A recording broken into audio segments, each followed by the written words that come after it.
Good evening students, मैं अमित राणा आप सभी का स्टडी पॉइंट विद अमित में स्वागत करता हूं। उम्मीद करता हूं आप सब अच्छे होंगे, स्वस्थ होंगे और आपकी जो प्रिपरेशन है बहुत अच्छी चल रही होगी। देखिए दोस्तों, आप लोग सभी अभी अपने लेसन प्लान पर ज़्यादा वर्क कर रहे हैं और जो आपके प्रैक्टिकल हैं बहुत जल्द आने वाले हैं और डीएलएड के छात्रों की इंटर्नशिप भी स्टार्ट हो गई है।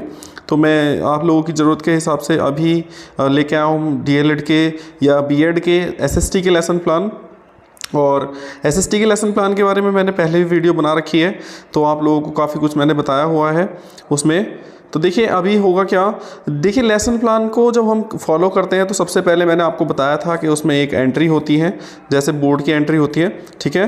तो ये सब ये जो जितनी भी है ये हमारी ये बोर्ड की एंट्री होती है सब, ठीक है ना। इस तरह से ये हमारी बोर्ड की एंट्री है। जब हम क्लास में जाते हैं तो सबसे पहले बोर्ड की एंट्री करते हैं, इसलिए हम यहाँ भी बोर्ड की एंट्री करके दिखाते हैं। देखिए लेसन प्लान क्या होता है, मैंने आपको कई बार बताया हुआ है कि लेसन प्लान होता है जब आप क्लास के अंदर जाते हैं और शिक्षण कार्य करते हैं तो जो टोटल शिक्षण कार्य होता है उसको हम रिटर्न में एक प्रारूप देते हैं, लिखित में एक प्रारूप देते हैं, तो वो ही क्या कहलाता है, हमारा लेसन प्लान कहलाता है, ठीक है ना। चलिए देखिए आगे।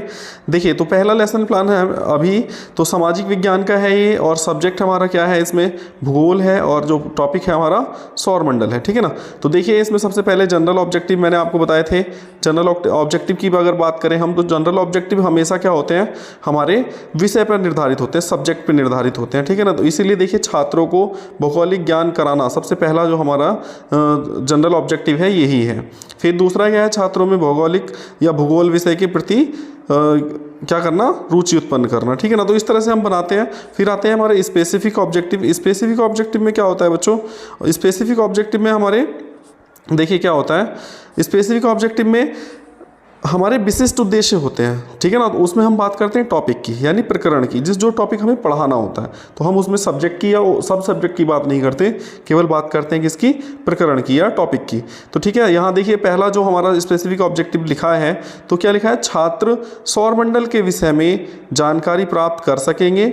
छात्र सौरमंडल में स्थित ग्रहों उपग्रहों के विषय में जानकारी प्राप्त कर सकेंगे, ठीक है ना। इस तरह से ये हमारा तैयार हो गया। चलिए आगे देखते हैं।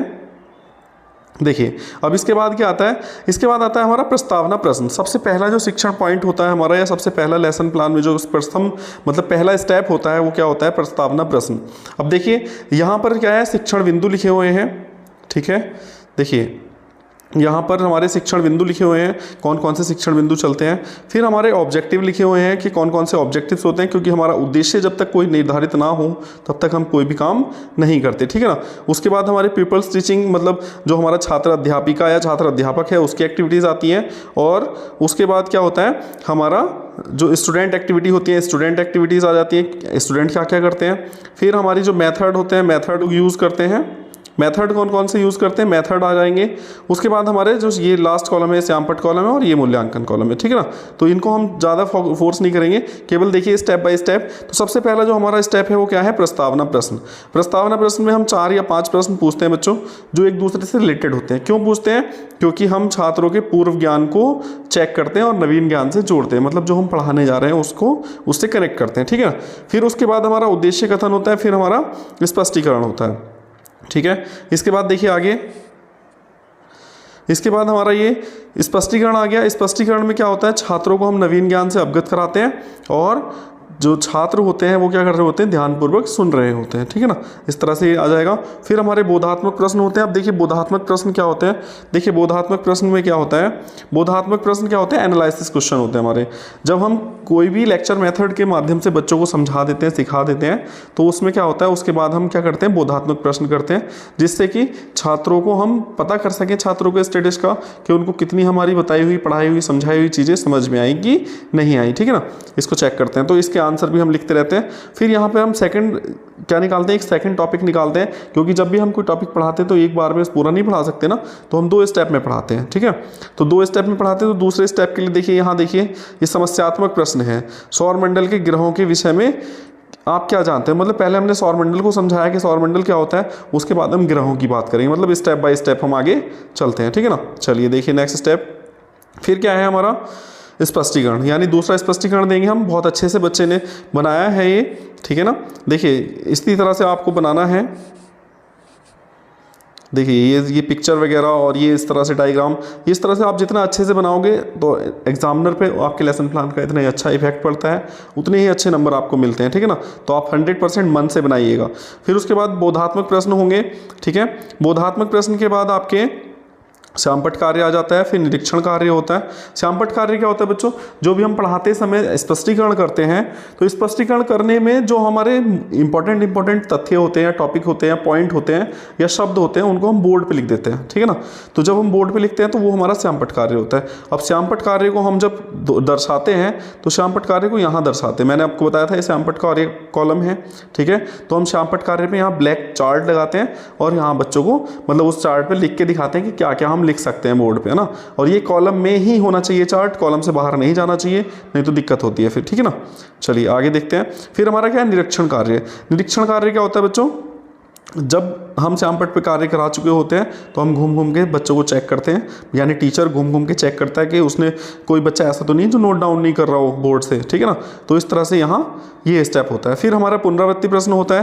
पुनरावृत्ति प्रश्न कौन से, ये वाले, ठीक है। पुनरावृत्ति प्रश्न क्या होता है कि जितने भी हमने पढ़ाया अभी शुरू से लेकर अब तक, मतलब जितना भी एक लेक्चर में हमने 2 स्टेप में पढ़ाया है, उसको एक रीचेक करने के लिए, ठीक है ना। रीचेक करने का मतलब क्या है कि रीचेक हम कैसे करते हैं, रीचेक ऐसे करते हैं कि बच्चे को पूरे टॉपिक समझ में आए कि नहीं आए, उसके लिए भी हम क्वेश्चन आंसर बालक से करते हैं, ठीक है। चलिए यहां तक हो गया।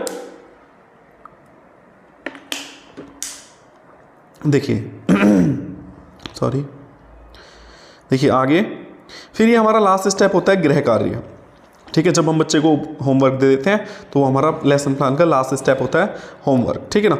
होमवर्क में हम छात्रों को क्या करते हैं, गृह कार्य दे देते हैं और छात्रों से उम्मीद करते हैं कि वो घर से करके लाएंगे, ठीक है। तो यहाँ तक एक प्लान कंप्लीट हो गया। फिर इसी तरह ये दूसरा प्लान हमने स्टार्ट किया है। दूसरा प्लान क्या है, देखो सामाजिक विज्ञान का इतिहास का प्लान है और रविंद्रनाथ टैगोर के ऊपर आधारित है, ठीक है ना। इसका जो टॉपिक है वो क्या है, रविंद्रनाथ टैगोर है। तो इसी तरह यहाँ भी जनरल ऑब्जेक्टिव्स फिर स्पेसिफिक ऑब्जेक्टिव्स आएंगे और नीचे क्या होगा, सहायक सामग्री यानी चौक, डस्टर, संकेतक, ये सब होते हैं, पॉइंटर वगैरह।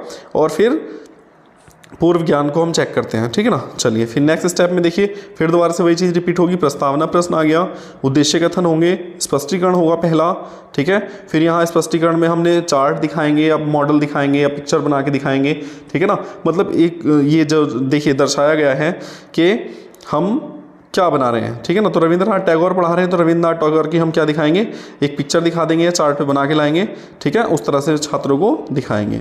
फिर देखिए उसके बाद हम सेकंड स्पष्टीकरण करेंगे बोधात्मक के बाद, फिर बोधात्मक प्रश्न करेंगे और उसके बाद क्या होगा, हमारा श्यामपट्ट कार्य हो जाएगा, फिर निरीक्षण कार्य होगा और उसके बाद हमारा लास्ट क्या होता है, पुनरावृत्ति प्रश्न और उसके बाद हमारा गृह कार्य। यानी 2 प्लान मैंने आपको दिए हैं, इन 2 प्लान को आप अच्छे से बनाइएगा, रफ बना के देखिए पहले, फिर उसको फेयर कीजिएगा, समझते रहिए और आगे की नेक्स्ट वीडियो में मैं नेक्स्ट प्लान भी आपको दूंगा। तो आज के लिए इतना ही।